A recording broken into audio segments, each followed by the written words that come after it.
Vamos con el final del libro. ¡Woo! Bueno, a ver. Capítulo 123. El regreso del nativo. La vieja abuela Abernathy parecía tener al menos 102 años. Ella admitía bajo presión una edad de 91. Estaba casi ciega y sorda. ¡Ay, sí, mucho frío! Retorcida como un pretzel a causa de la osteoporosis, y la piel se le había vuelto tan frágil que el más mínimo rasguño la abría como un papel. «No soy más que un saco de huesos», decía cada vez que la veía, sacudiendo su temblorosa cabeza. «Pero al menos tengo casi todos los dientes». Era cierto. Por increíble que pareciera, yo pensaba que esa era la única razón por la cual había vivido tanto. No estaba reducida a vivir a base de gachas de avena, sino que todavía podía comer carne y vegetales. Tal vez esa buena nutrición era lo que la mantenía en pie. O tal vez nada más que su tosudez. Su apellido de casada era Abernathy, pero según me confió, antes había sido una Fraser. Sonriendo por la idea, terminé de vendarle la espinilla.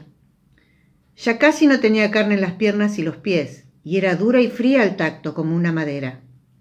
Se había golpeado la espinilla contra la pata de la mesa y se había arrancado un pedazo de piel del ancho de un dedo. Una persona más joven jamás prestaría atención a una herida tan poco importante. Pero su familia se preocupaba por ella y me había mandado llamar. Tardará en cicatrizar, pero si la mantiene limpia, no permita que le unte la herida con grasa de cerdo. Creo que estará bien. La señora Abernathy más joven, conocida como la joven abuela, aunque tenía unos 70 años, me miró con sospecha.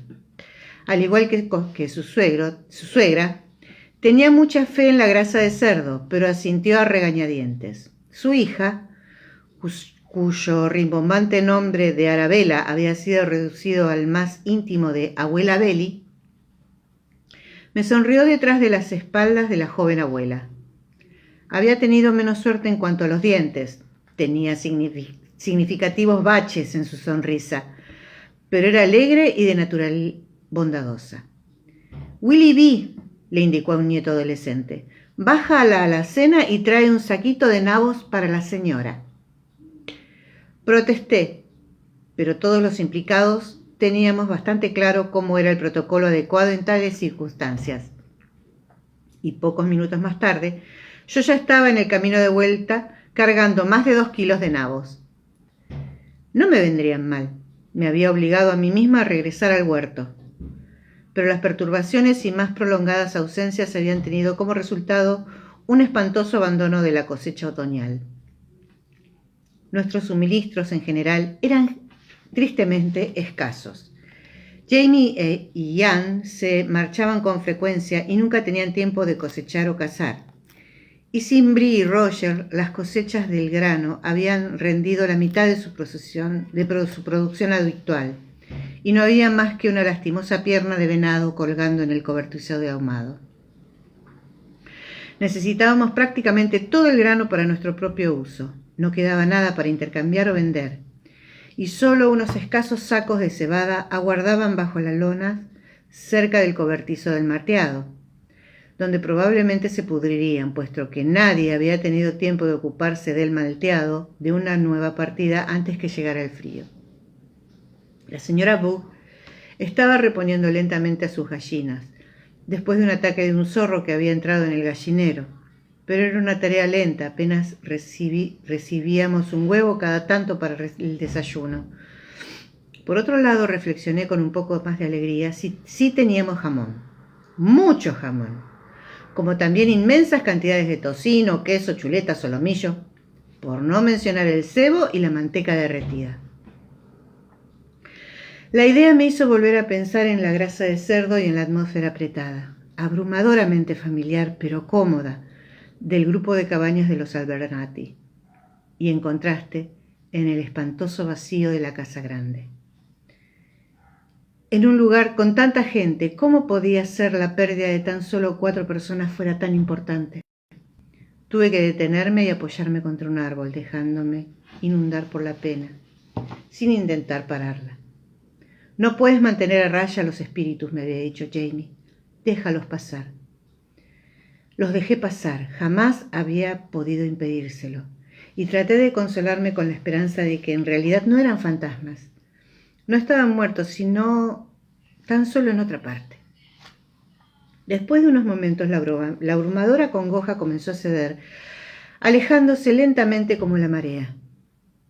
A veces quedaba algún tesoro al descubierto, pequeñas imágenes olvidadas de la cara de Jamie manchada con miel, la risa de Brianna, las manos de Roger hábiles con un cuchillo, tallando unos cochecitos y luego inclinándose para pinchar un bollo de un plato que pasaba. Y si bien contemplar las imágenes me creaba un nuevo dolor, al menos las tenía conmigo.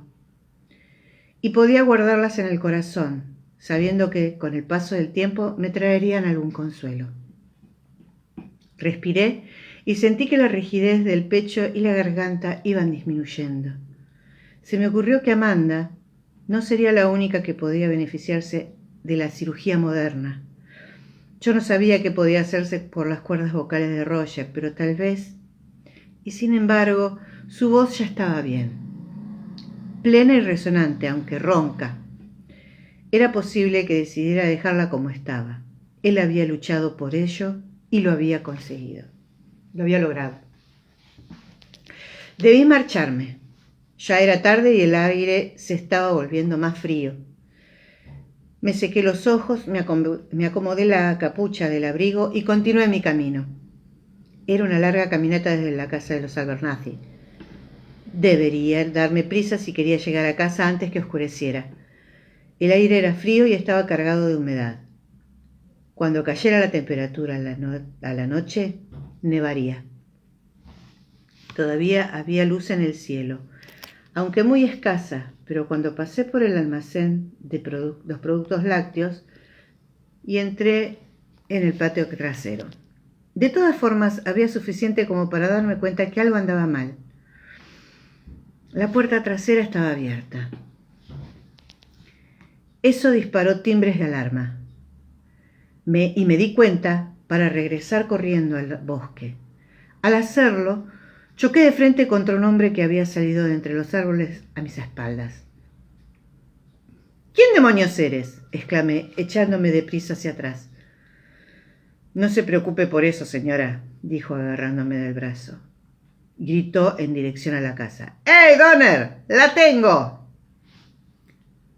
Lo que fuera que Wendigo Donner hubiera estado haciendo durante el último año no le había reportado beneficios, a juzgar por su aspecto. Estaba tan andrajoso que su abrigo se le caía a pedazos y una parte de su fibrosa nalga quedaba al descubierto a través de un agujero en los pantalones. Tenía el pelo grasiento y apestaba. ¿Dónde está?, preguntó con voz ronca. ¿Dónde está qué? Me di vuelta para enfrentarme a su compañero. ¿Y dónde está mi ama de llaves y sus hijos? Estábamos de pie en la cocina y el fuego del hogar estaba apagado.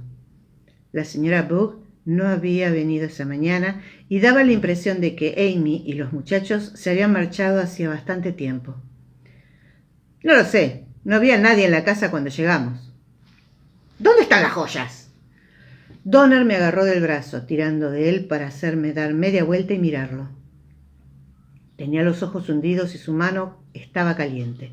Ardía de fiebre. No tengo ninguna, dije lacónicamente. Estás enfermo, deberías... Sí que las tiene, yo sé.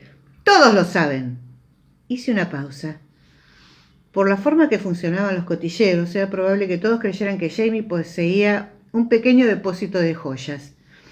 No era de extrañar que los rumores de ese hipotético tesoro hubieran llegado hasta Donner, y tampoco era muy probable que pudiera convencerlo de lo contrario. Aún así, mi última alternativa era intentarlo. Ya no están, dije simplemente. ¿Qué ha sido de ellas?, preguntó. Levanté una ceja en dirección a su cómplice. ¿Acaso quería que su compañero se enterara? Ve a buscar a Richie y a Jet, dijo Donner rápidamente al matón. Richie y Jet. ¿Cuántas malditas personas habrían venido con él? Después de que pasó la primera impresión que me había causado verlo, cobré conciencia que había pies golpeando en la escalera y puertas de alacenas que se abrían y se cerraban con violencia al otro lado del pasillo. ¡Mi consulta! ¡Sácalos de ahí! Me lancé por la puerta del pasillo, pero Donner me agarró del abrigo. ¡Suéltame!, grité, y le lancé una patada a la rótula. Él soltó un alarido, pude oírlo maldecir a mis espaldas y mientras salía y atravesaba corriendo el pasillo. Había tirado al pasillo papeles y libros del despacho de Jamie y tenía un charco de tinta encima. La explicación por la tinta se hizo obvia cuando vi al matón revisando mi consulta. Tenía una gran mancha de tinta en la parte delantera de la camisa, donde al parecer había guardado el tintero de peltre que había robado. «¿Qué estás haciendo, imbécil?», dije. El matón, un muchacho de unos 16 años, parpadeó y me miró con la boca abierta.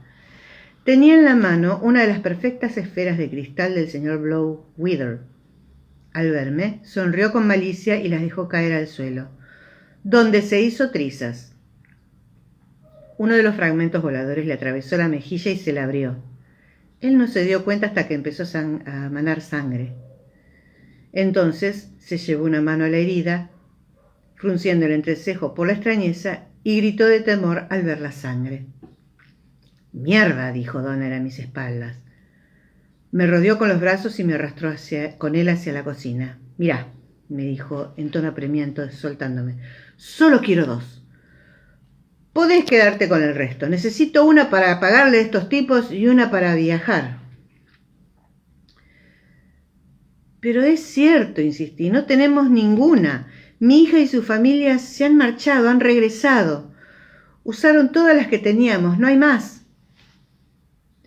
Él me miró con la incredulidad claramente dibujada en sus ojos. «Sí que hay. Tiene que haberlas. Debo marcharme de aquí». «¿Por qué? A ti no te importa. Debo irme pronto». Tragó saliva y recorrió la cocina con la mirada. «¿Dónde están?». Un horrible estrépito proveniente de la consulta, seguido de un estallido de maldiciones, me impidió que le respondiera. Me moví por instinto hacia la puerta, pero Donner se me adelantó. Me sentí furiosa por esa invasión y comenzaba a alarmarme. Si bien nunca había visto ningún indicio de violencia por parte de Donner, no estaba tan segura respecto de los hombres que lo acompañaban. Era posible que finalmente se rindieran y se marcharan, pero cuando se hiciera evidente de que hecho no había ninguna gema en toda la casa, pero también es posible que trataran de sonsacarme la ubicación de dichas gemas a los golpes. Me ceñí el abrigo y me senté en un banco, tratando de pensar. «Mira», le dije a Donner, «habéis puesto la casa patas para arriba». Un estrépito procedente de la planta superior sacudió las paredes y dio un salto. «Habéis puesto un salto. Y no habéis encontrado nada. ¿Acaso no te las daría si las tuviera para evitar que destrozaras este lugar?» «No, creo que no. Yo no lo haría en tu lugar. Ya sabes lo que ocurre, la guerra y todo eso». Meneó la cabeza confundido. «No sabía que sería así. Lo juro por Dios, la mitad de la gente con la que me cruzo ya no sabe para qué lado apuntar. Pensé que sería, ya sabes, casacas rojas y todo eso. Y entonces me bastaría con mantenerme lejos de cualquier uniforme, lejos de las batallas, y no habría problemas. Pero no he visto un casaca roja por ninguna parte. Y la gente corriente, está todos disparándose entre sí y quemándose casas unos a los otros». Cerré los ojos durante un minuto. Sus mejillas pasaron de rojas un momento a blancas en la siguiente. Me di cuenta de que estaba muy enfermo. Si se desmayaba, ¿cómo me libraría de sus compañeros? «En cualquier caso», dijo abriendo los ojos, «me marcho. Regreso. No me importa de cómo estén las cosas en esta época. En esa época será mucho mejor que esto». «¿Y qué hay de los indios?», pregunté con apenas un toque de sarcasmo. «¿Los dejas para que se la arreglen por su cuenta?». «Sí. A decir verdad, ya no siento tanta simpatía por ellos. Se frotó la parte superior del pecho con aire distraído, y vi una cicatriz grande y fruncida a través de un agujero de su camisa. Vaya, añadió de pronto. ¿Quién no daría por una bat fría y un partido de béisbol en la tele? Luego su atención volvió hacia mí. Vamos, necesito esos diamantes, dámelos y nos marcharemos. Yo había estado sopesando varios planes para librarme de los intrusos, pero no me decidía por ninguno en particular y me sentía cada vez más inquieta. Teníamos muy pocas cosas que valiera la pena robar, y por el aspecto del aparador, ellos ya habían cogido todo lo que había, incluyendo las pistolas y las pólvoras.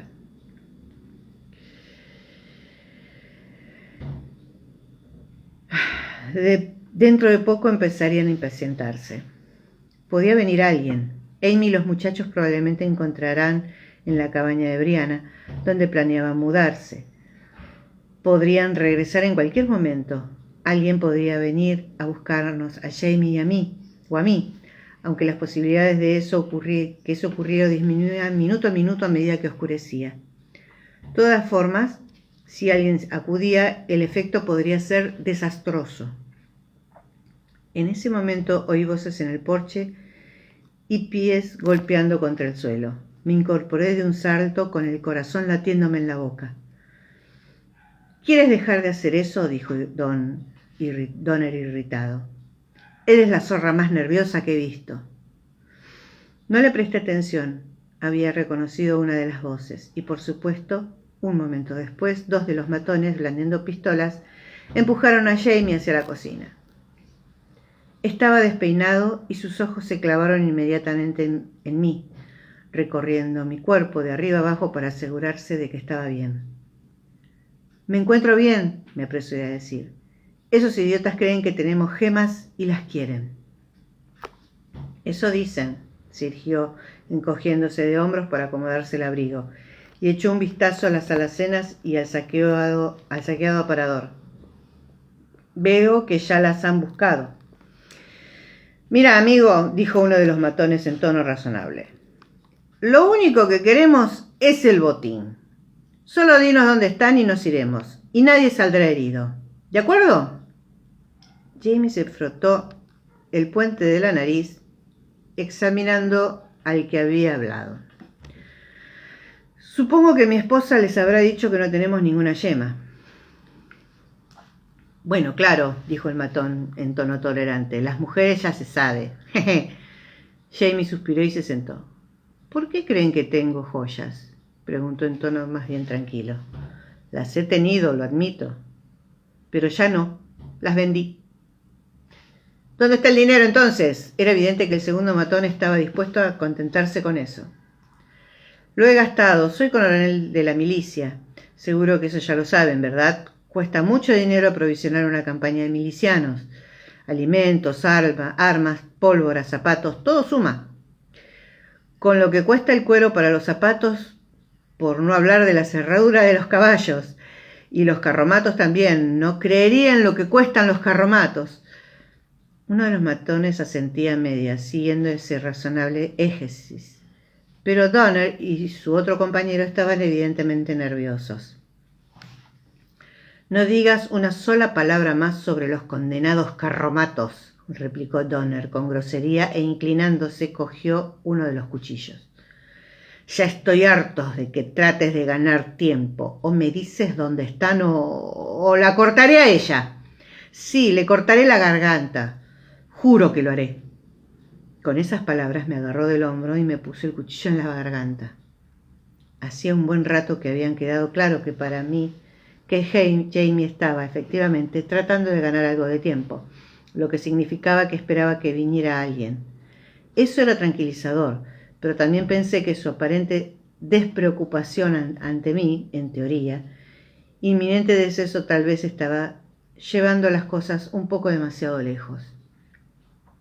«Oh», dijo rascándose el cuello, «bueno, yo no haría algo así. En su lugar, ella es la que sabe dónde están las gemas, ¿entiende?» «¿Yo qué?», grité indignada.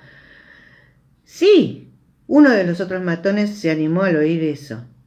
Oh, sí, le aseguró Jamie. La última vez que salí con la milicia, ella las ocultó y se negó a decirme dónde las había puesto. Espera, has dicho que las habías vendido y que te habías gastado el dinero, intervino Donner, evidentemente confundido. He mentido, explicó Jamie en tono paciente. Oh, pero si vas a matar a mi esposa, bueno, entonces eso cambia las cosas. Oh, exclamó Donner, al parecer un poco más contento. Sí, exacto. Creo que no nos han presentado, señor, dijo Jamie en tono cortés, extendiendo la mano. Me llamo James Fraser y usted es...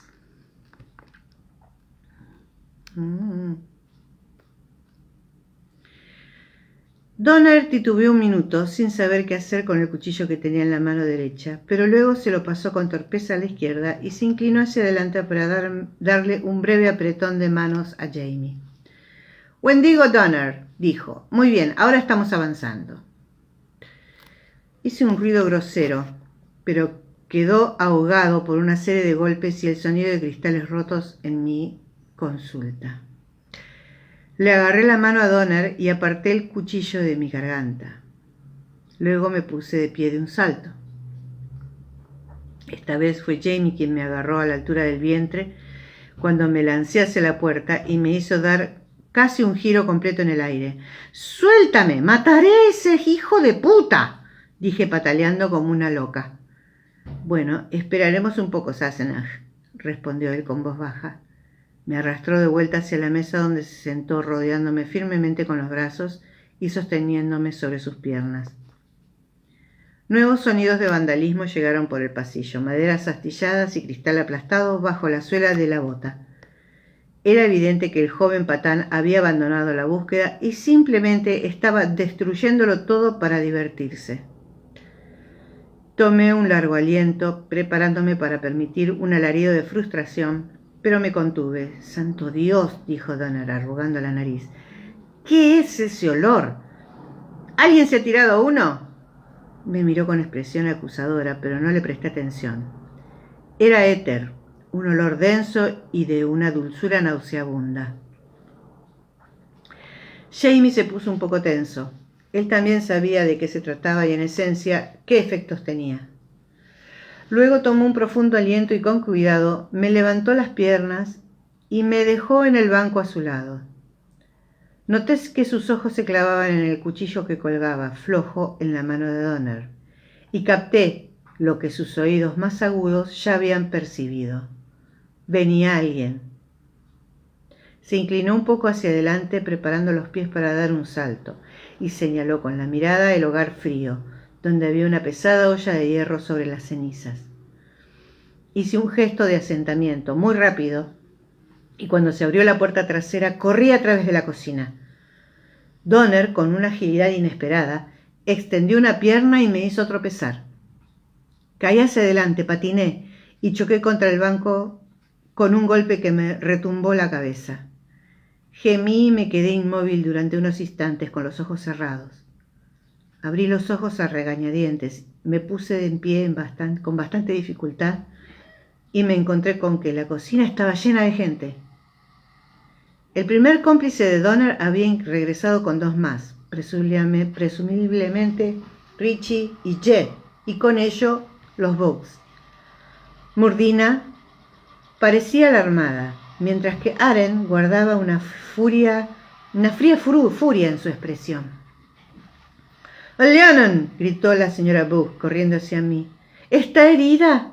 No, dije bastante mareada. «Solo déjame sentarme un momento». Miré a Donner, que ya no tenía el cuchillo en la mano. Había estado mirando el suelo con el entrecejo fruncido.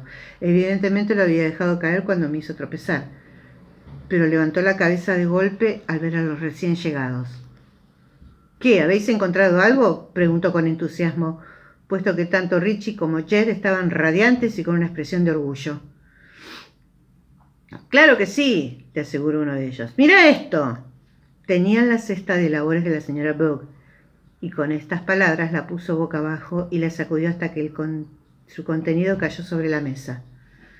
Una masa de tejido de lana aterrizó con un enorme zonk. Unas manos entusiastas apartaron la lana y dejaron al descubierto un lingote de oro de 20 centímetros de largo, con un extremo un poco raspado y una flor de lis del rey de Francia estampada en el centro. Un silencio de asombro siguió a esta aparición. Incluso Jamie parecía totalmente perplejo. La señora Bug ya estaba pálida al entrar, pero en ese momento se puso el color de la tiza y sus labios desaparecieron. Los ojos de Arch se clavaron directamente en los de Jamie, oscuros y desafiantes. La única persona a quien el resplandeciente metal no impresionaba era a Donner. Bueno, perfecto, dijo. ¿Pero dónde están las joyas? Centraos en el objetivo, muchachos. Pero sus cómplices habían perdido todo interés en las supuestas joyas, puestos que tenían oro sólido en las manos y estaban discutiendo la posibilidad de que hubiera más, y al mismo tiempo peleándose respecto a quién tendría la custodia del lingote en cuestión. Por mi parte, sentí que la cabeza me daba vueltas. Por el golpe, por la repentina aparición del lingote y lo que eso relevaba sobre los Bug, y en especial por los vapores de éter que eran cada vez más fuertes. En la cocina nadie se había dado cuenta, pero había cesado todos los sonidos provenientes de la consulta.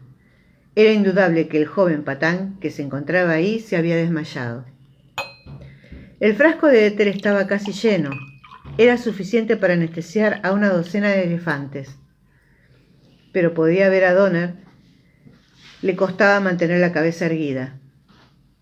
Era probable que dentro de unos pocos minutos todos los matones cayeran en un estado de abandono que los volviera inofensivos.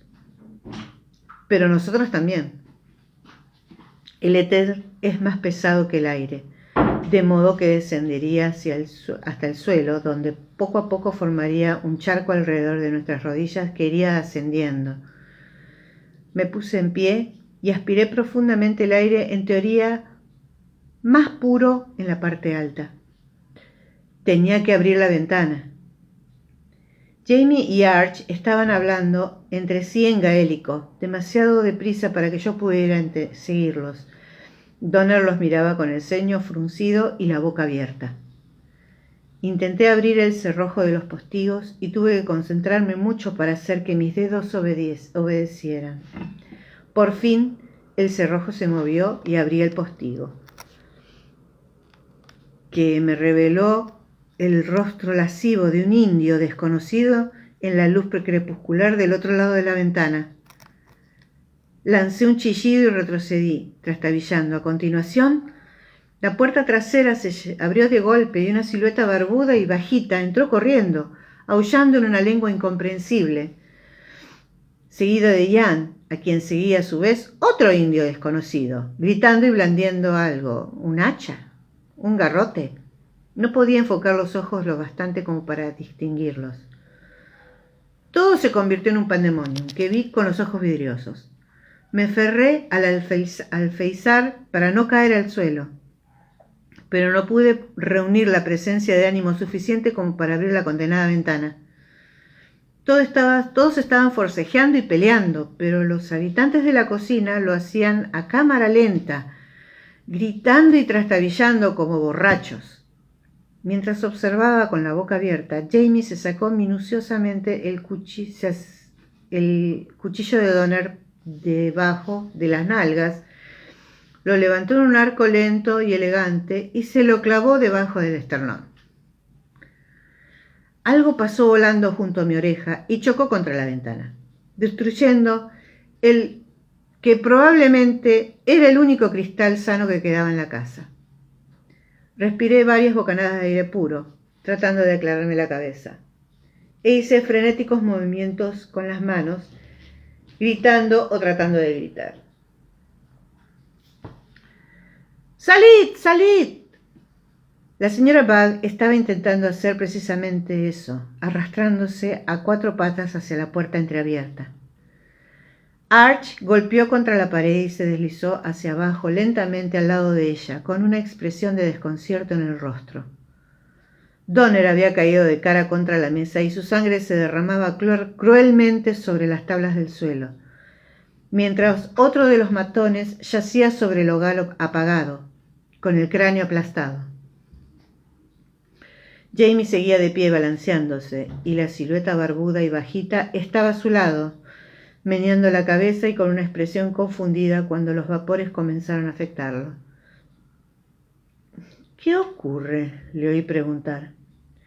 La cocina ya estaba casi a oscuras, y las figuras se balanceaban como helechos en un jardín subacuático. Cerré los ojos durante un segundo. Cuando volví a abrirlos, Jan estaba diciendo: «Espera, encenderé una vela». Tenía una de las cerillas de Brianna en la mano y la lata en la otra. «¡Jan!», grité. Y en ese momento él encendió la cerilla. Se oyó un suave buf y luego un boom más fuerte cuando el éter de la consulta entró en ignición. Y de pronto nos vimos de pie en medio de un charco de fuego. Por una fracción de segundo no sentí nada, y entonces un estallido de un calor abrasador. Jamie me agarró del brazo y me empujó hacia la puerta. Trastabillé, caí sobre unas zarzas y rodé entre ellas, retorciéndome y agitando mis faldas humeantes. Asustada todavía y atontada por el éter, luché con las cintas de mi delantal, hasta que por fin conseguí arrancarlas y quitármelo. Las enaguas de lino estaban chamuscadas, pero no calcinadas. Me puse de cuclillas jadeando, entre los hierbajos secos del jardín, incapaz de hacer otra cosa en ese momento que no fuera respirar. El olor a humo era fuerte y punzante. La señora Bug estaba en el porche trasero de rodillas, arrancándose el gorro que estaba en llamas. Salieron los hombres por la puerta trasera golpeando la ropa y el pelo. Rollo estaba en el jardín ladrando desde el otro lado de la casa. Oí relinchos de caballos asustados. Alguien había sacado a Archibald. Estaba tirado, cual largo era, sobre la hierba seca. Había perdido la mayor parte del pelo y de las cejas, pero seguía vivo. Yo tenía las piernas rojas y llenas de ampollas, pero mis quemaduras no eran graves. Gracias a Dios por las capas de lino y algodón que tardaban en arder, pensé, con la cabeza en una nube. Si hubiera llevado encima algo moderno, como el rayón, me habría encendido como una antorcha. Ese pensamiento me hizo volver a mirar la casa. Ya había oscurecido por completo y todas las ventanas de la planta baja estaban iluminadas. Las llamas bailaban en la puerta abierta. El lugar parecía una inmensa calabaza vaciada con velas en su interior. «Supongo que usted será la señora Fraser». El tipo bajito y barbudo se inclinó sobre mí hablando con un suave retintín escocés. «Sí», dije. «¿Quién es usted y dónde está Jamie?» «Aquí, Sassenach». Jamie salió tropezando de la oscuridad y se dejó caer a mi lado. Señaló el escocés con un movimiento de la mano. «Permíteme presentarte al señor Alexander Cameron, más conocido como Scotchy». «A sus órdenes, señora», dijo él en tono cortés. Yo estaba tanteándome el pelo con delicadeza. Algunos mechones habían quedado reducidos a hebras chamuscadas, pero al menos todavía conservaba algunos. Sentí más que ver que Jamie clavaba los ojos en la casa.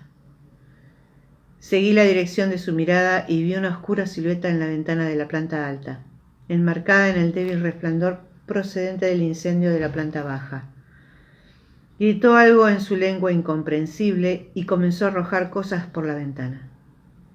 «¿Quién es ese?», pregunté, sintiendo que todo era bastante surrealista. «Oh», Jamie se frotó la cara, «ese debe ser Ganso». Jamie se puso de pie y gritó algo a la silueta oscura, que agitó la mano como restándole importancia y regresó a la habitación. Hay una escalera de mano en el granero, le dijo Jamie a Scotty en tono calmo, y ambos se alejaron en la oscuridad. La casa ardió con bastante lentitud durante un buen rato. No había muchos objetos inflamables en la planta baja, con excepción de los libros y papeles del estudio de Jamie. Una figura alta salió de la puerta sujetándose la camisa con una mano y sosteniendo los faldones con la otra para formar una bolsa. Ian se detuvo a mi lado, cayó de rodillas jadeando y soltó los faldones de la camisa, dejando caer una pila de objetos. Me temo que es todo lo que he podido rescatar, tía. Tosió unas cuantas veces, agitando la mano delante de la cara. ¿Sabes qué ha ocurrido? No tiene importancia, respondí. El calor se hacía más intenso. Vamos, tenemos que llevar a Arch un poco más lejos. Los efectos de Lecter ya casi habían desaparecido, pero seguía teniendo una fuerte sensación de irrealidad. No tenía más que agua fría para tratar las quemaduras. Le bañé a Arch el cuello y las manos, que tenía graves ampollas. El pelo de la señora Bogg estaba chamuscado, pero al igual que a mí, sus pesadas faldas le habían protegido. Ni ella ni Arch dijeron una palabra alguna. Emil McCallum vino corriendo con el rostro pálido en el resplandor del fuego. Le dije que se llevara a los Bugg a la cabaña de Brianna y que mantuviera a los niños lejos del incendio. Asintió y lo hizo, sosteniendo entre ella y la señora Bugg la alta silueta de Arch. Nadie intentó sacar los cuerpos de Donner y sus compañeros. Cuando el fuego se hizo fuerte en el hueco de la escalera, yo estaba viéndolo. Se produjo un resplandor repentino en las ventanas de la planta superior y poco después aparecieron las llamas en el corazón de la casa. La nieve comenzó a caer, en copos gruesos, pesados y silenciosos. Al cabo de media hora el terreno, los árboles y los arbustos estaban cubiertos de blanco. Las llamas ardían rojas y doradas, y la nieve blanca reflejaba un suave resplandor rojizo. Todo el claro parecía lleno de la luz del fuego. Cerca de la medianoche, el techo cedió y cayó con gran estrépito, levantando una tremenda lluvia de chispas que se elevaron en la noche. Era una imagen tan hermosa que todos los que estaban observando exclamaron «¡Oh!» en un involuntario grito de admiración. Jamie me abrazó con fuerza. No podíamos apartar la mirada. «¿Qué día es hoy?», pregunté de pronto. «21 de diciembre. Y tampoco estamos muertos». «Malditos periódicos», dije. «Nunca dan la noticia correctamente». Jamie se echó a reír y hasta que tuvo que sentarse en el suelo.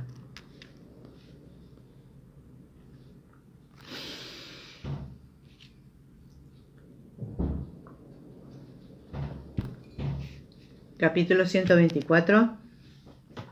Propiedad del rey. Ahí vamos.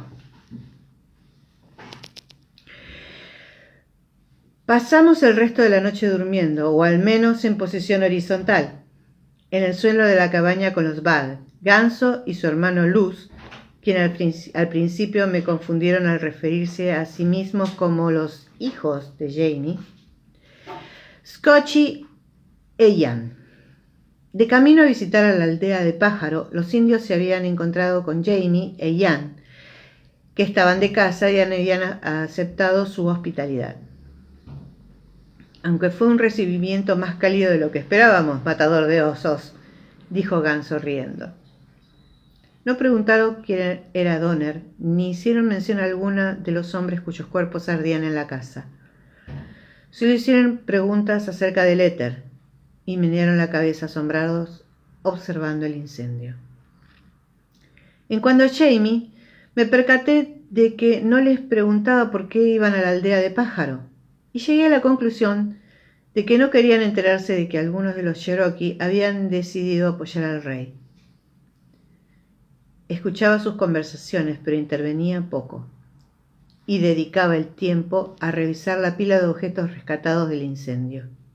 Había poco de valor ahí, unas cuantas hojas sueltas y chamuscadas de mis cuadernos de casos, algunas cucharas de peltre, un molde para balas. Pero cuando él se quedó dormido a mi lado, vi que en su puño estaba cerrado alrededor de algo, y espiándolo de cerca en la oscuridad, distinguí la cabeza de una pequeña víbora hecha de madera de cerezo. Me desperté justo después del amanecer y me encontré con Aidan, que estaba mirándome con Adso en los brazos. «Encontré el gatito en mi cama», susurró. «¿Quiere quedárselo usted?» «Sí», dije con voz, la voz ronca por el humo. «Dámelo, yo lo recogeré». Me senté después de aceptar el gato. Vi que la mayoría de los otros seguían durmiendo, cubiertos con mantas en el suelo. 2 excepciones notables. Faltaban Jamie y Arch. Me puse de pie, cogí prestado el abrigo de Amy que colgaba junto a la puerta y salí. Había dejado de nevar durante la noche, pero había entre 5 y 10 centímetros de nieve en el suelo. Puse a Adso bajo el alero donde el suelo estaba limpio y entonces, respirando hondo, me volví a mirar a la casa. El humo se levantaba de los restos carbonizados que tenía aspecto negro como la tinta y muy nítidos contra los árboles cubiertos de nieve que estaban detrás. Solo la mitad de la casa había ardido completamente. La pared que daba al oeste seguía en pie, así como el cañón de la chimenea, que era de piedra. El resto era una masa de madera achicharrada y montículos de ceniza, que ya se estaban volviendo grises. La planta superior había desaparecido por completo, y en cuanto a la consulta, me alejé cuando oí voces detrás de la casa. Jamie y Arch estaban en el cobertizo de leña, pero habían dejado la puerta abierta. Pude verlos en el interior, cara a cara. Jamie me vio revoloteando por ahí y me hizo pasar con un gesto. «Buenos días, Arch», dije mirando a nuestro antiguo capataz. «¿Cómo se encuentra?» «He estado mejor, Anion». «Se lo agradezco», dijo y tosió. Su voz era un poco más que un susurro ronco, dañada por el humo, y había enormes ampollas llenas de pus tanto en sus manos como en su cara. Pero más allá de la pérdida del pelo y las cejas, me di cuenta que estaba bien. Arch estaba a punto de explicarme esto, Sassenach. Jamie señaló el brillante lingote de oro que yacía entre el aserrín y los pedacitos de madera. «¿Verdad, Arch?» Su voz tenía un tono agradable, pero pude captar el filo que escondía. De todas formas, el señor Buck ya no era de los que se dejaban intimidar. «No le debo ninguna explicación, sea Miss McBrien», dijo en el mismo tono agradable. «Te estoy dando la oportunidad de darme una explicación, amigo, no la elección». Había abandonado el tono agradable. Se volvió hacia mí señalando el oro. «Lo has visto antes, ¿no?» «Desde luego». La forma de los lingotes y el sello con la flor de lis eran inconfundibles. Al menos que Luis de Francia haya mandado grandes cantidades de oro a otra parte, es parte del tesoro de Yocasta. «Eso no es cierto», me corrigió Arch con firmeza. «¿No?» Jamie lo miró enarcado en una poblada ceja. «Es propiedad del rey», dijo su boca. «No». Enarcado en una poblada ceja. «Entonces, si no es de Yocasta Cameron, ¿de quién es? ¿Sostienes que es tuyo?» «No», titubeó. El impulso de hablar era poderoso. «Es propiedad del rey», dijo, y su boca se cerró con fuerza tras la última palabra. «¿Qué? El rey de...» «Oh», dijo dándome cuenta de todo. «Ese rey». «Le roi c'est mort», dijo Jamie en voz baja, como para sus adentros, pero Arch se volvió hacia él con ferocidad. ¿Acaso Escocia está muerta? Jamie respiró hondo, pero no habló de inmediato. En cambio, me indicó con un gesto que me sentara en una pila de madera cortada y sujeta con una cuerda. E hizo lo mismo con Arch, antes de ubicarse a mi lado. Escocia morirá cuando muera el último de sus hijos, Echaraet, dijo, y agitó la mano en dirección a la puerta, abarcando las montañas y las hondonadas que nos rodeaban, y toda la gente que se encontraba en ellas. ¿Cuándo hay aquí? ¿Cuántos hay aquí? ¿Cuántos habrá? Escocia está viva, pero no en Italia. En Roma, quieres decir, donde Carlos Estuardo se mantenía con vida a duras penas, ahogando en alcohol sus frustrados sueños de asumir el trono. Arch entornó los ojos al oírlo, pero mantuvo un silencio tenaz. «Tú eras el tercer hombre, ¿verdad?», preguntó Jamie sin prestar atención. «Cuando bajaron el oro de Francia a la costa, Douglas Mackenzie cogió un tercio y Héctor Cameron el otro. No podría decir qué hizo Dougal con su parte. Probablemente se lo dio a Carlos Estuardo y que Dios se apiade de su alma por ello. Tú eras el arrendatario de Malcolm Grant. Él te envió, ¿verdad? Cogiste un tercio del oro para él. ¿Se lo has entregado?» Archie asintió lentamente. «Fue entregado en fideicomiso», dijo, y su voz se quebró. «A mí y luego a Grant, quien a su vez debería habérselo dado al hijo del rey». «¿Y lo hizo?», preguntó Jamie interesado. «¿O pensó, al igual que Héctor Cameron, que era demasiado tarde?» Los labios de Arch se apretaron con tanta fuerza que casi se volvieron invisibles. «Él hizo lo que hizo», respondió lacónicamente, «lo que le pareció bien. El dinero se usó para el bienestar del clan. Pero Héctor Cameron era un traidor, y también su esposa». «Fuiste tú el que habló con Yocasta en la tienda», dije, «en la reunión cuando conociste a Jamie. Habías venido aquí para encontrarla, ¿verdad?» Archie inclinó la cabeza unos 2 centímetros, admitiendo. «Y esto», dijo, empujando con un pie el lingote raspado, «lo encontraste en casa de Yocasta cuando fuiste con Roger y Duncan a través de los pescadores». Era una prueba, si es que la necesitaba, de que Yocasta todavía conservaba parte de Héctor del oro francés. «Lo que yo me pregunto», dijo Jamie frotándose la nariz, «es cómo diablos has encontrado el resto y luego lo has sacado». Archie frunció los labios un momento. «No fue difícil. Vi la sal en la tumba de Héctor, la forma en que los esclavos negros evitaban acercarse a ella. No sería extraño de que él no descansara en paz, pero ¿en qué otro sitio estaría mejor el oro que con él? Yo llegué a conocer a Héctor Cameron. No era un hombre dispuesto a entregar algo solo porque estuviera muerto. En su calidad de capataz, Archie realizaba frecuentes viajes a Cross Creek para comprar e intercambiar mercancías. No era un invitado habitual en River Run, pero había estado ahí lo suficiente como para familiarizarse con la propiedad.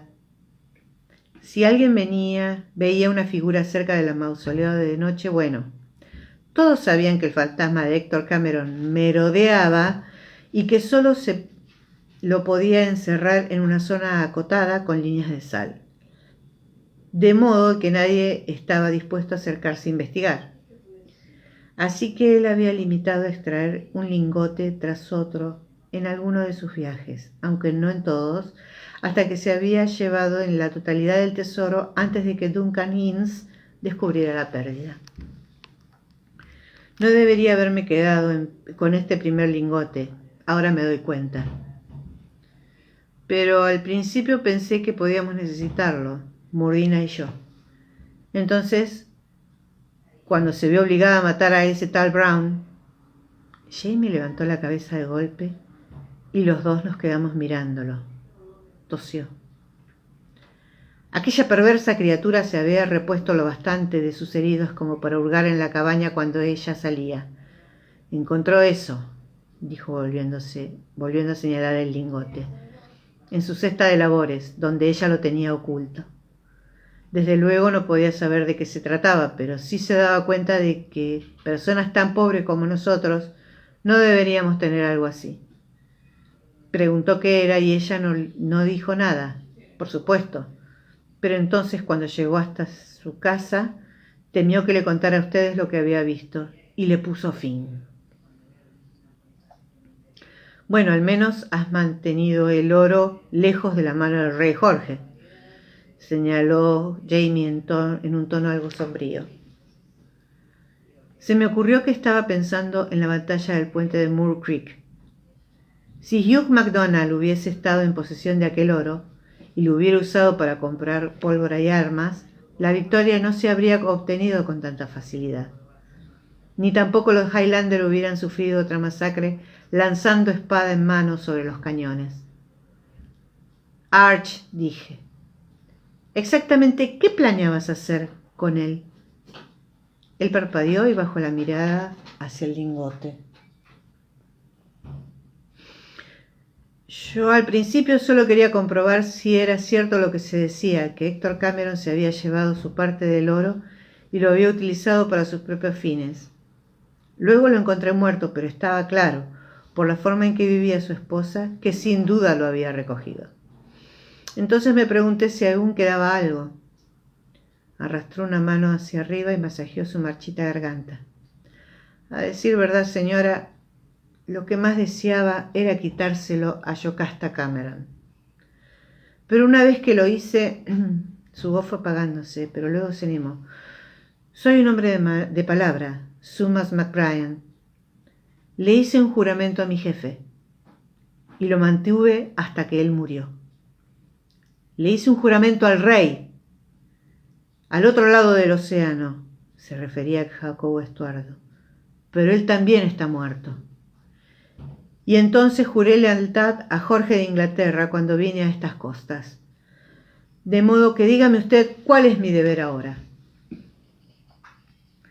También me hiciste un juramento a mí, Archibald MacDonald. Archie sonrió al oírlo. Una sonrisa irónica, pero sonrisa al fin. Y por ese juramento sigue usted vivo, Sumas McBrien, replicó. Podía haberlo matado anoche mientras dormía y yo ya estaría muy lejos. Jamie torció la boca en un gesto que expresaba una duda considerable antes de la declaración, pero se abstuvo de contradecirlo. Estás liberado del juramento que me hiciste, dijo formalmente en gaélico. Toma tu vida de mi mano, e inclinando la cabeza hacia el lingote, añadió. Coge eso y márchate.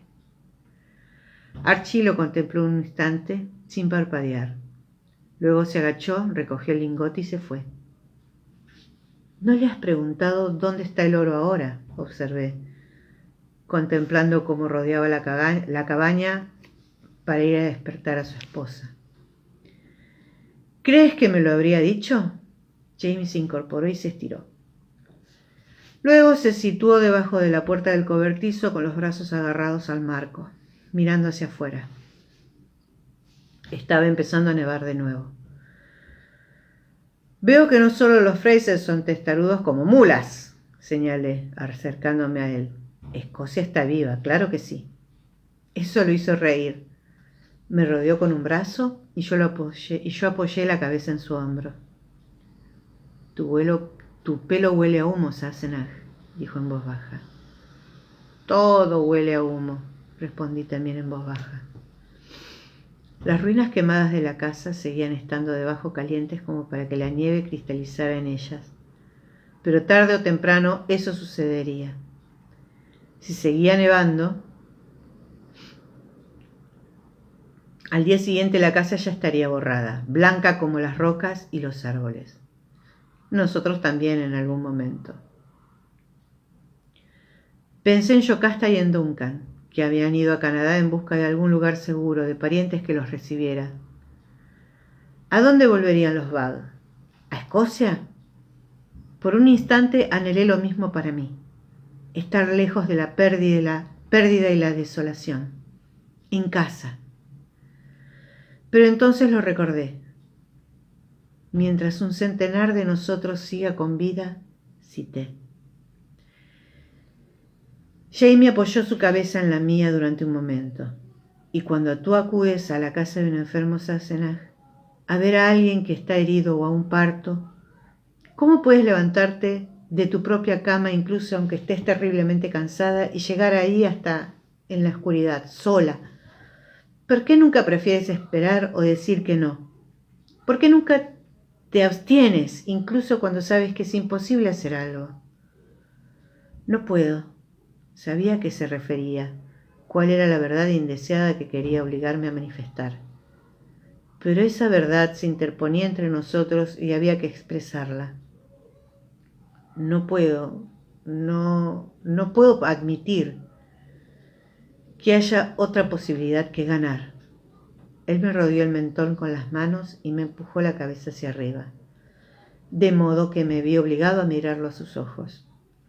Se lo veía agotado, con profundas arrugas en torno a los ojos y a la boca. Pero esos ojos estaban límpidos, frescos y profundos, como las aguas de un manantial oculto. Yo tampoco, dijo. Lo sé. Tú al menos puedes prometerme la victoria, señaló con voz, pero su voz ocultaba el susurro de una pregunta. Sí, asentí y le toqué la cara. Sí, eso puedo prometértelo. Esta vez. No mencioné lo que aquella promesa dejaba fuera, las cosas que yo no podía garantizar. Ni vida, ni seguridad, ni hogar, ni familia, ni ley, ni legado. Solo esa cosa, o tal vez dos. La victoria, añadí, y que yo estaré contigo hasta el fin. Cerró los ojos un momento, cayeron unos copos de nieve que se derretían al tocarle la cara, manteniéndose un instante blanco sobre sus pestañas. Luego los abrió y me miró. Eso es suficiente, dijo en voz baja. No pido nada más. Entonces extendió los brazos y me rodeó con ellos. Me abrazó por un momento, mientras una brisa de nieve y cenizas giraba fría a nuestro alrededor. Bueno, bien, maldita sea, está bien, vacilé. ¿Qué sugieres que hagamos ahora? Él se quedó mirando las ruinas carbonizadas con unos ojos entornados. Luego alzó los hombros y los dejó caer de nuevo. Creo, dijo lentamente, que debemos ir a... Se detuvo de repente y frunció el ceño. ¿Qué nombre de Dios? Algo se movía a un lado de la casa. Pestañeé para quitarme los copos de nieve y me puse de puntillas para mirar mejor. «Oh, no, no es posible», exclamé. Pero sí lo era.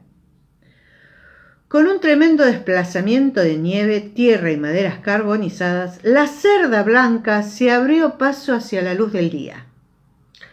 Salió del todo, sacudió sus inmensos hombros y luego, retorciendo con expresión de irritación su hocico rosado, avanzó decididamente en dirección al bosque.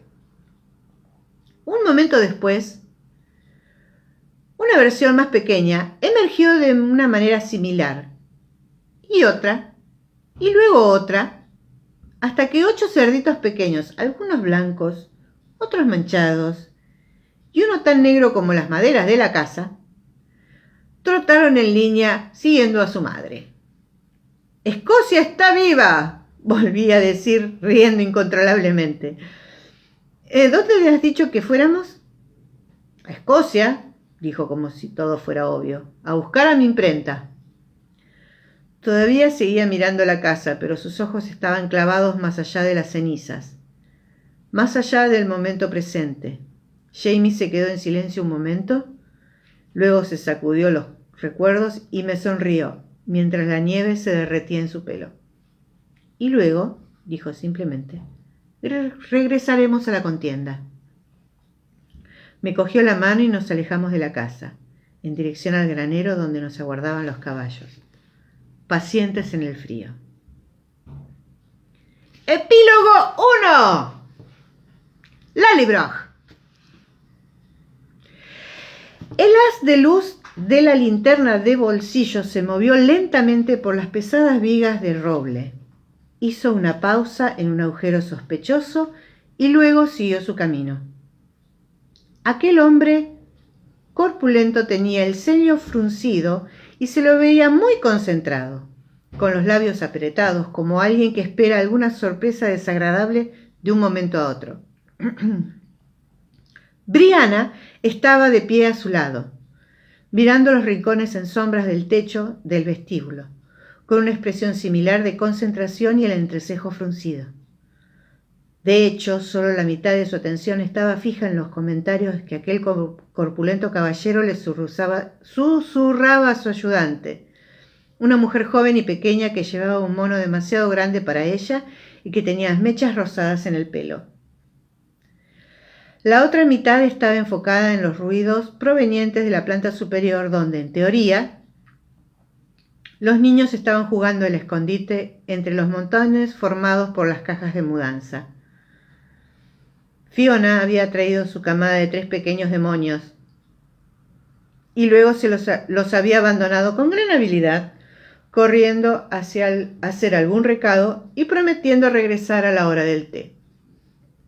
Brianna miró su reloj pulsera, todavía sorprendida de verlo ahí. Aún faltaba media hora. Si podía evitar derramamiento de sangre, hasta que hizo una mueca cuando oyó un alarido penetrante en la planta superior. ¡Mamá! El que chillaba era Jem. ¿Qué? Rugió ella como respuesta. ¡Estoy ocupada! ¡Pero mamá! ¡Mandy me ha pegado! Brianna alzó la mirada y pudo ver la coronilla de Jem y la luz que venía de la ventana brillando en su pelo. Ah, sí, pero con un palo. ¿Qué clase de...? ¡A propósito! Bueno, no creo que... ¡Y no ha pedido perdón! El albañil y su ayudante habían abandonado la búsqueda de termitas con el objeto de seguir esa apasionante narración. Brianna cerró los ojos un momento. ¡Mandy! Gritó. ¡Pide disculpas! ¡No! Fue la respuesta aguda de que llegó desde arriba. ¡Sí, hazlo!, dijo la voz de Jem, seguida de una refriega. Brianna se dirigió hacia la escalera, con los ojos inyectados en sangre. Justo cuando ponía un pie en el escalón, Jem lanzó un chillido estremecedor. ¡Me ha mordido! ¡Jeremiah Mackenzie! ¡No te atrevas tú a morderla a ella!, gritó Bri. ¡Los dos! ¡Paran ahora mismo! Jem asomó una cabeza despeinada a través del pasamanos, con los pelos de punta. Se había puesto sombra de ojos de un fuerte color azul, y alguien le había aplicado pintalabios de color rosa, formando una grotesca silueta de una boca que iba de una oreja a otra. ¡Es una bruja endemoniada!, informó con ferocidad a los espectadores de la planta baja. ¡Me lo dijo mi abuelo! Brianna no estaba segura de si echarse a reír, a llorar o emitir un agudo alarido, pero corrió escaleras arriba para resolver la cuestión. Lo que le llevó más tiempo del que esperaba, puesto que mientras lo intentaba descubrió que las 3 hijas de Fiona habían estado tan calladas durante la última riña debido a que, después de decorar a Jem, a Mandy y a sí mismas, estaban muy ocupadas pintando caras en las paredes del baño con el nuevo maquillaje de Brianna. Cuando bajó un cuarto de hora después, descubrió al albañil sentado plácidamente mientras la ayudante se paseaba por el vestíbulo con la boca abierta y un bollo a medio comer en la mano. ¿Todos esos niños son suyos?, le preguntó a Brianna. No, gracias a Dios. ¿Todo está bien aquí abajo? Hay un poco de humedad, dijo el albañil alegremente, pero era de esperar con una casa tan antigua como esta. ¿De qué año es, lo sabe? De 1721, sopenco, le dijo el ayudante, mofándose de él con familiaridad. ¿No has visto la fecha tallada en el dintel cuando entramos? No, ¿en serio? Costará una fortuna repararla, señaló con un gesto la pared, donde uno de los paneles de roble mostraba el daño causado por botas y sables, en el que se entrecruzaban cortes cuya crudeza se había oscurecido con los años, pero aún podía verse con claridad. No, eso no lo repararemos, dijo Briana con un nudo en la garganta. Eso es de justo después del 45. Lo dejaremos así. Lo conservamos, le había dicho su tío, para recordar siempre lo que son los ingleses. Oh, es algo histórico, tiene razón entonces, dijo el albañil. A los americanos no suelen interesarles mucho la historia, ¿verdad? Lo único que quieren son comodidades modernas, cocinas eléctricas, gilipolleces automáticas, calefacción central. Yo me contento con un inodoro por el que corra agua, le aseguró ella. Eso y agua caliente. Por cierto, ¿podría echar un vistazo a la caldera? Está en un cobertizo en el patio y tiene por lo menos 50 años de antigüedad. Y también queremos cambiar el calentador del baño de arriba. Oh, sí, vamos, Angie, echemos un vistazo. Briana revoloteó a los pies de la escalera prestando atención a posibles ruidos de pelea antes de seguirlos. Pero arriba todo estaba bien. Oyó el ruido de unas piezas de Lego que evidentemente estaban arrojando contra las paredes, pero ningún grito de indignación. Se volvió justo a tiempo para ver al albañil, que había hecho una pausa para mirar el dintel. El 45, ¿eh? ¿Alguna vez se ha preguntado cómo habrá sido? Estaba diciendo. Si el buen príncipe Carlos hubiera ganado, quisiera decir. Oh, ni los sueños están. Ese condenado mariquita italiano no tenía la más mínima posibilidad. Oh, no, lo habría hecho, seguro, de no ser por los cabrones de los Campbell. Unos traidores, ¿sabes? Del primero al último. Y las mujeres también, supongo, añadió riendo. Siguieron hacia el cobertizo, pero ella se detuvo, puesto que no quería seguirlos hasta que recobrara su propio control. Dios mío, rezó fervorosamente. Dios mío, que estén sanos y salvos. Por favor, haz que estén salvos. No importaba lo ridículo que fuera rezar por la salud de personas que tenían que estar muertas desde hacía más de 200 años. Era lo único que podía hacer. Y lo hacía varias veces al día cada vez que pensaba en ellos, con más frecuencia, en realidad, desde que había venido a Lallybroch. Pestañeó para contener las lágrimas y vio el Mini Cooper de Roger que bajaba por la serpenteante entrada para coches. El asiento trasero estaba lleno de cajas hasta el techo. Por fin estaban quitando los últimos trastos que quedaban en el garage del reverendo, rescatando artículos que podían tener valor para alguien. Justo a tiempo, dijo Briana, algo nerviosa, cuando él avanzó por el sendero con una sonrisa y una caja grande bajo el brazo. Todavía le asombraba verlo con el pelo corto. 10 minutos más y habría matado a alguien, estoy segura. Tal vez a Fiona, para empezar. ¿Oh, sí? Él se agachó y la besó con particular entusiasmo, lo que indicaba que no había oído lo que ella acababa de decir. ¿Traigo algo? Ya veo que no tengo la menor idea. La caja del depósito sobre la antigua mesa del comedor era de madera también.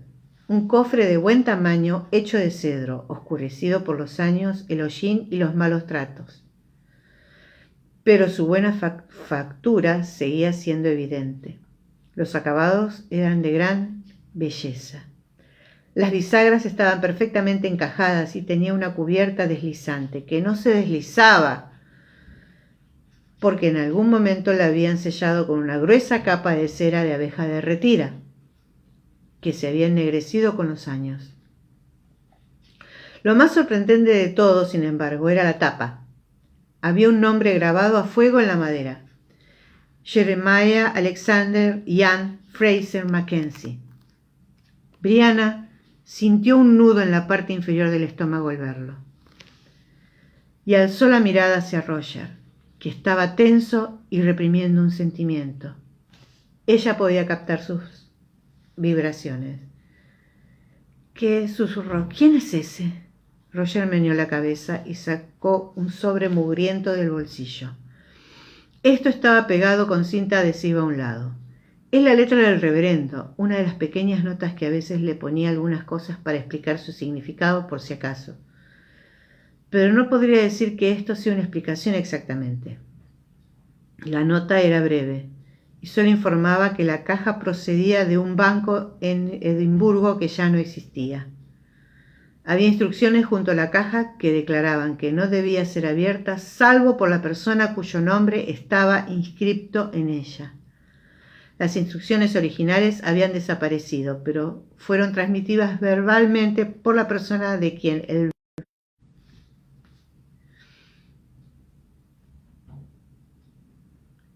Y ni idea. ¿Tienes un cuchillo? Sí, tengo un cuchillo. ¿Sí tengo un cuchillo?, murmuró ella, rebuscando en los bolsillos de sus vaqueros. ¿Alguna vez no tengo un cuchillo?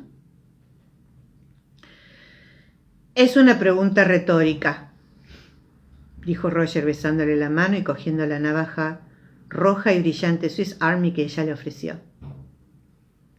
La cera de abeja se agrietó y se abrió fácilmente, pero la tapa de la caja no estaba dispuesta a rendirse después de tantos años.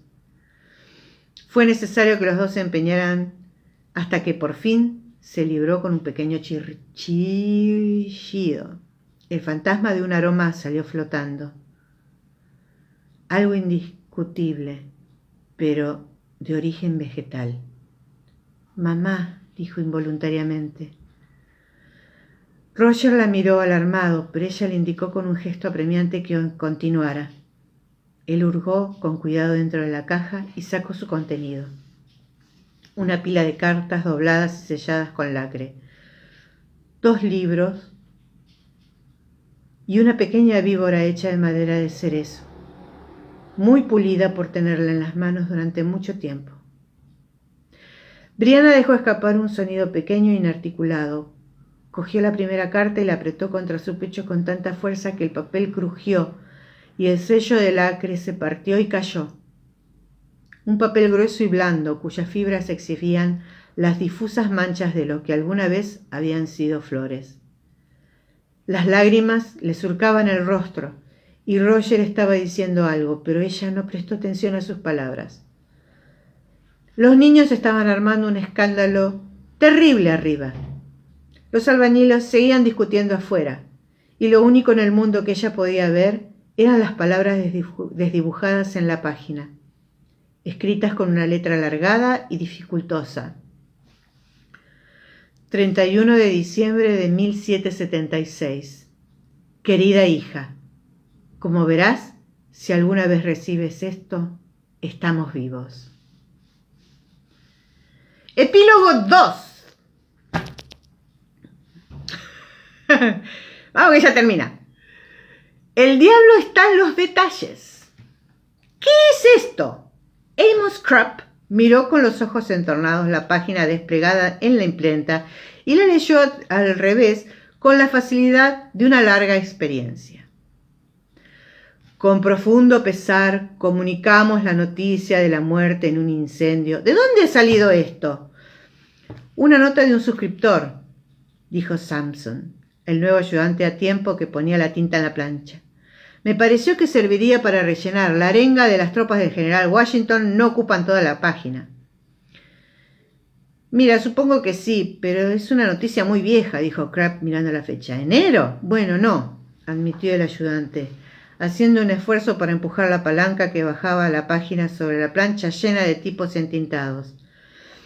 La prensa volvió a saltar y las letras quedaron mojadas y negras sobre el papel.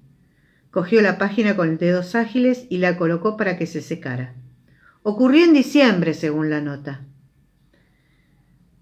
Pero ya había compuesto la página con la tipografía Bakersfield de 12 puntos y los caracteres para noviembre y diciembre faltan en esa fuente. Tampoco tenía espacio para hacerlo con letras separadas y no valía la pena remaquetar la página entera. Claro, dijo Amos, perdiendo interés en el asunto mientras revisaba los últimos párrafos del discurso de Washington. Además, tampoco importa demasiado. Después de todo, están todos muertos, ¿no? ¡Fin del libro!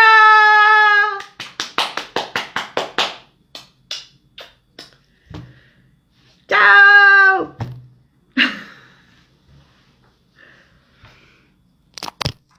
Un beso a todas.